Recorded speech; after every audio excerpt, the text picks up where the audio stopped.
As you can see, my task at the moment is to advise the National Department of Cyber Infrastructure, National Department of Science and Technology as to how that the National Cyber Infrastructure Initiative should roll out.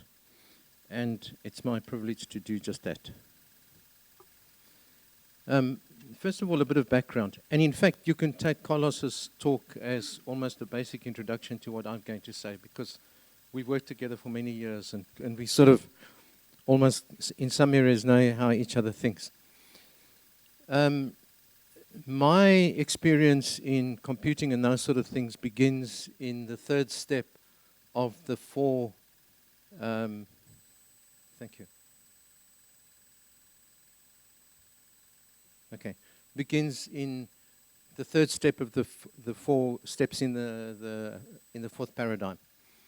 And in fact, when I started computing, the dean of the faculty asked me at the end of my PhD why I was spending so much time on a computer. He believed that at the end of your research, you then sat down on a computer and did a few calculations. He did not understand that the computer was the tool. We've now moved into the data age. And that book by Tony Hay, The Fourth Paradigm, was actually published, believe it or not, in 2009, and it really set the scene for the direction in which we are going.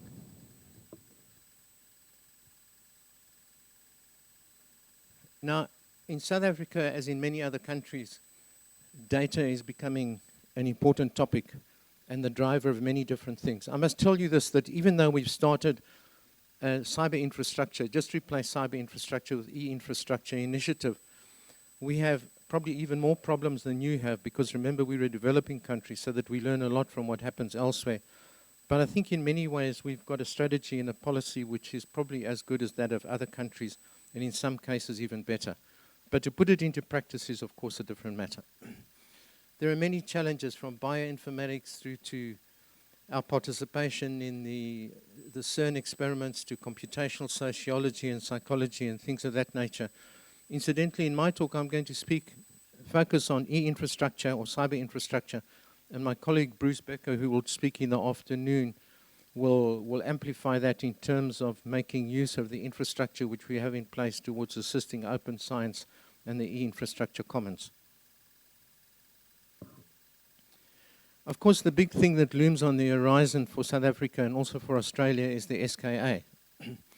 It's going to be a project which will generate more data than we've ever seen before.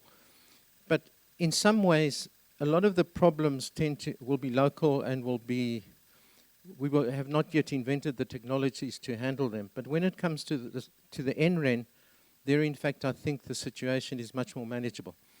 This particular sketch, which was a presentation by Miles Deegan at the ERG meeting in Rome, it was in the second half of last year, and some of you were there and will remember this presentation.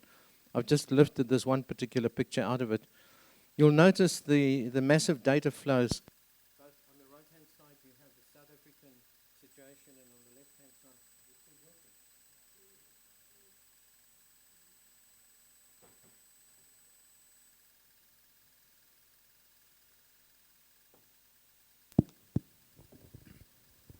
Thank you very much. On the right-hand side, you've got the South African picture, and on the left-hand side, the Australian picture. And of course, that has changed a little bit, seeing as the project is moving into the final design stage, and they've decided, because of financial constraints, not necessarily to implement all of that in one stage. But that still gives you an order of magnitude. And you can see some of the data rates are quite horrendous.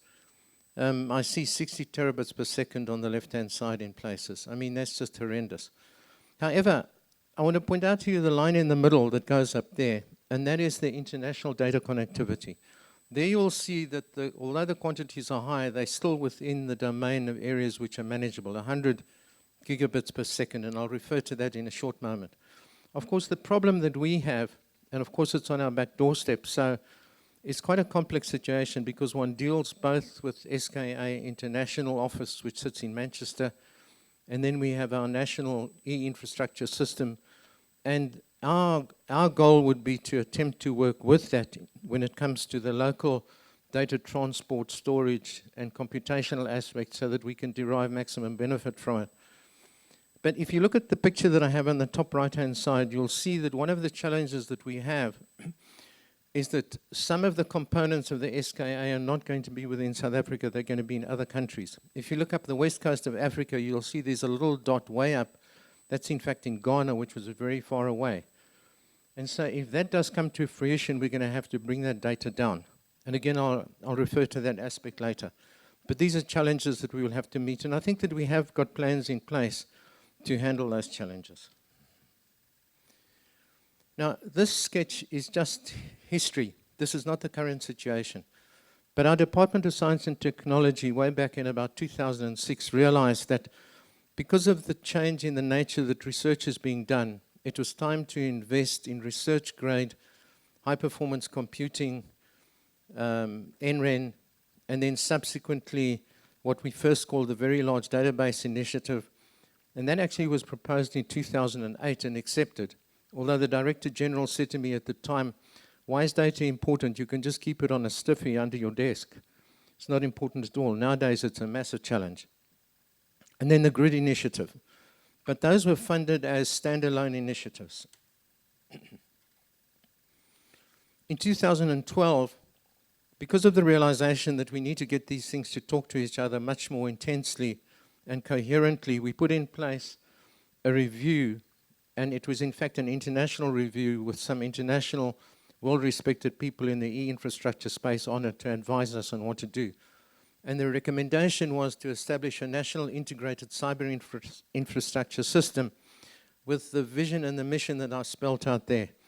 And they formulated a few principles. I won't go through all of these because I want to give a high-level talk here today.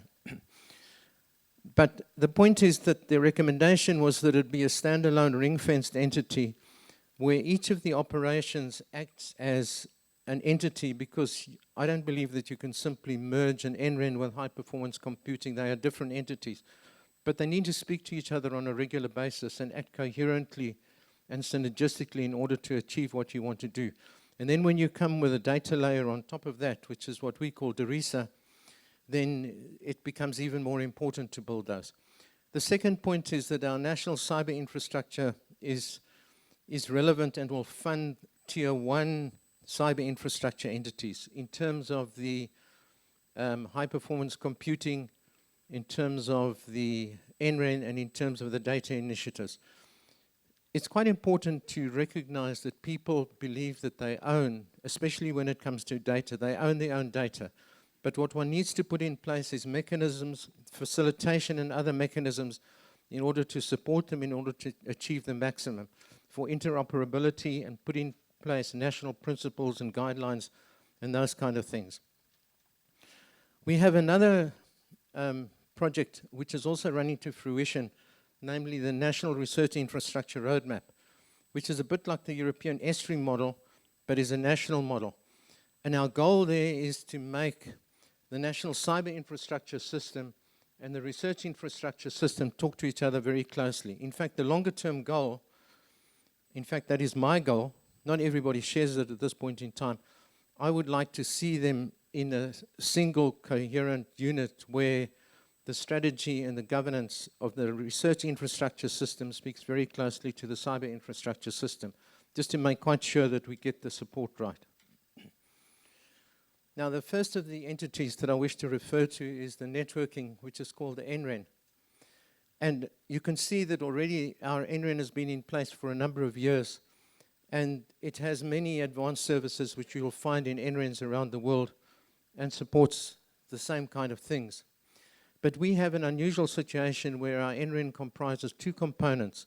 We have one which grew up from the ground level one, funded by the institutions and users, called Tenet, which initially started as rather what we would refer to as an internet provider. And then DST came along and funded the South African National Research Network. Notice the E is a small e in that particular picture. However, as we go forward, we have built a memorandum of understanding between these two so that these two entities will collaborate very closely. The other thing that we have done, and one of the purposes of this conference is talk about global connectivity, and I see a colleague from Ubuntu Net Alliance in the audience. We participate together with Ubuntu Net Alliance. In fact, some of their And I'll show you on the next slide, their connectivity with the rest of the world goes through our network, up through the CCOM cable. In terms of the funding, as is recommended by Terraina, our users fund about 50%, and the state funds the infrastructure component about 50%. So there's a 1-to-1 ratio between the capital input from public money and what users pay for connectivity. There is a picture of the connectivity that we've got. Our national connectivity now connects every institution in the country, research institution and higher education institution. And on the right-hand side, I've drawn you a picture of the capacity which we've acquired on the wax cable, which is the one that runs up the west coast of Africa. And when we purchased that connectivity, we planned very carefully for the SKA requirements. Nationally, our backbone is 10 gigabits per second, but we currently have an RFP in place to look at upgrading that to 40 and hopefully within the next year or two to 100 gigabits per second. On the east coast of Africa, we have international connectivity via the CCOM cable. On the west coast, on the WAX. We started off with a 40 gigabit per second capacity, but what we did was we did not buy point-to-point capacity, say, between Cape Town and London at a fixed rate, but rather we bought shares in the company. And what we've actually done is we've acquired a kind of unit which we can convert into connectivity between different points. And we're currently upgrading from 40 gigabits per second to 178, and within the next year or two, 400 gigabits per second, with a goal within 5 years of 1.5 terabits per second. So that is what we can achieve. Now, if you go back and you remember the picture that I showed you of the SKA requirement, SKA will require 100 or 200 gigabits per second between Cape Town and Europe to transmit the data out to researchers elsewhere. And we believe that with the planning that we've done, we can accommodate that when it gets to this stage, because that's only going to happen in 2018. We will be here by the time that 2018 comes, so that we will be able to achieve that connectivity. But the SKA needs are local, they're African. We will have to bring back data from Ghana up there, which looks as if it's a challenge, but it's not insurmountable, because the wax cable actually makes landfall in Ghana. And with the way that we've structured our wax deal, we can connect up to Ghana and bring the data back. So that's not outside the realms of possibility. The next component of our national cyber infrastructure is the grid, which Bruce will talk about later, so I won't even refer to that. I won't steal his thunder. Then high-performance computing.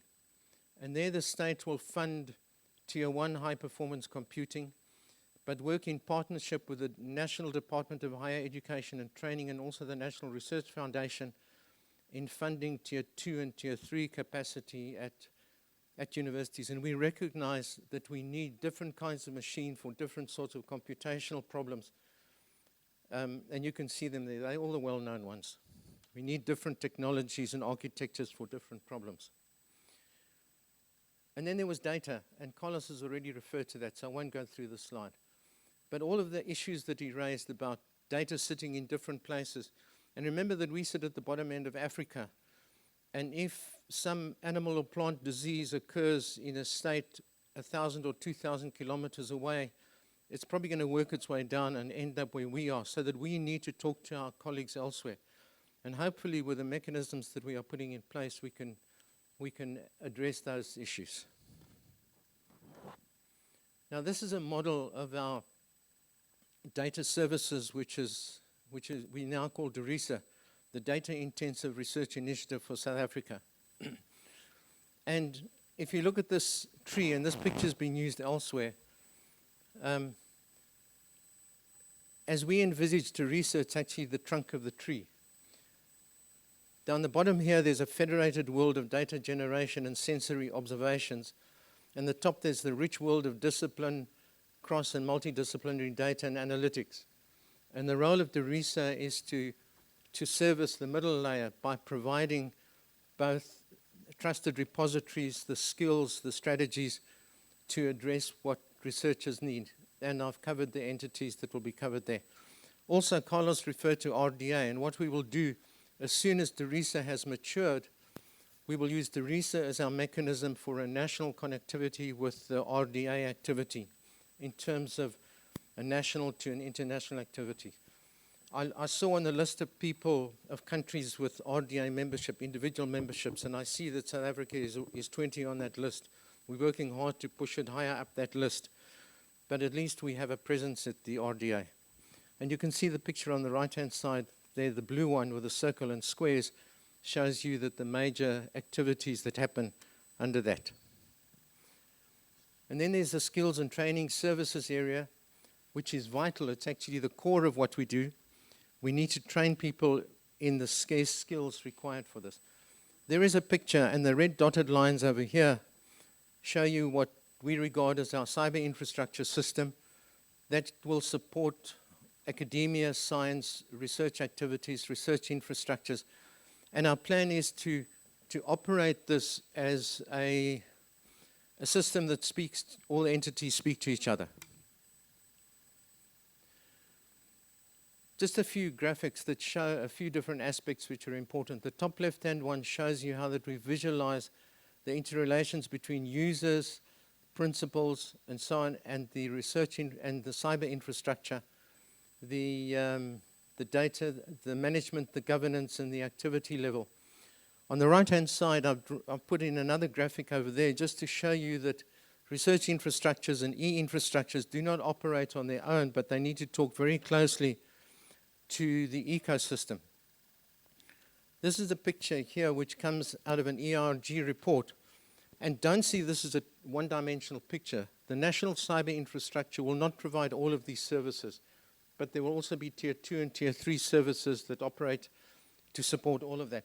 But in fact, and in many places in Europe that's true, certainly in South Africa it's true, the picture is rather like this, that there are still people who will not go along and recognize the benefit of of having a common system. Okay. And my last picture, I was asked to address a few challenges. We have got many challenges, but we've had some successes.